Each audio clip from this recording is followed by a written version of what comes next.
Friends, सध्या आपण शिकत आहोत basic English speaking 60 days course आणि आज आपण पाहणार आहोत डे 5. या कोर्स मधील यापूर्वीचे लेसन जर आपण मिस केले असाल तर ते नक्की पहा.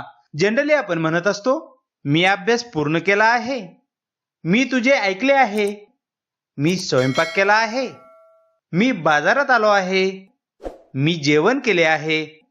भूतकाळात आपण एखादे काम सुरू केले होते आणि ते आता नेमकेच वर्तमानात पूर्ण केलेले आहे. अशा वेळेस आपण अशी विधानं करत असतो. जसे की अभ्यास करण्याची सुरुवात ही आपण साधारणतः 2-3 तासापूर्वी केली होती, म्हणजे भूतकाळात केली होती, आणि अभ्यास आत्ताच पूर्ण करून झालेला आहे, म्हणजे वर्तमानात नेमकीच क्रिया पूर्ण झालेली आहे.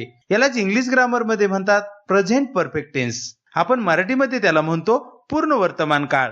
अशा प्रकारे दररोज आपणास बोलावे लागते. ते आज आपण इंग्लिश मधून कसे बोलायचे ते शिकणार आहोत. Let's get started.